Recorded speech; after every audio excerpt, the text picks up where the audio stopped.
जय श्री राम गाइस, कैसे आप सभी लोग।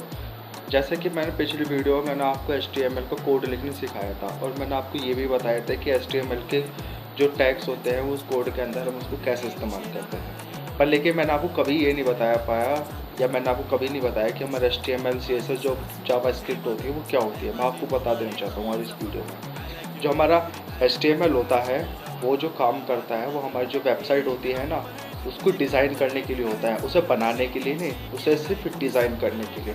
HTML को पहले हम एक लंबा कोड लिखना पड़ता था, तब उसे हम डिज़ाइन करते थे।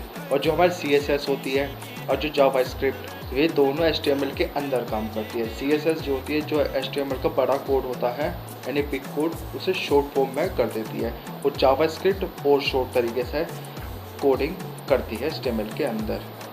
बस इन तीनों का काम यही होता है, ये तीनों अलग अलग तरीके से अलग अलग कोड पे इस्तेमाल होते हैं।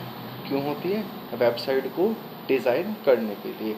जैसा अगर आप गूगल पर आप कुछ भी सर्च मारते हैं, ठीक है, तो कोई लिंक आते हैं, तो जो भी लिंक बने होते हैं किससे बनते हैं? वे HTML से बनते हैं। जब आप उन लिंक को ओपन करते हैं तो उसके अंदर क्या होता है, जो आप इन्फॉर्मेशन चाहिए होती है वो चीज़ होती है उसके अंदर। कभी कभी भी डिज़ाइन में लिखी होती है, जैसे टेबल बनी होती है, इमेजेस लगी हुई होती हैं और बहुत सारी चीज़ें होती हैं उनके अंदर। तो वे सारी चीज़ें जो होती है हमारी HTML CSS जावास्क्रिप्ट वगैरह ये सब करती है हमारी डिज़ाइन।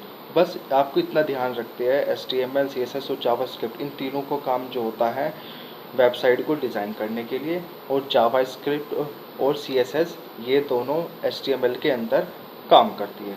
Okay, bye.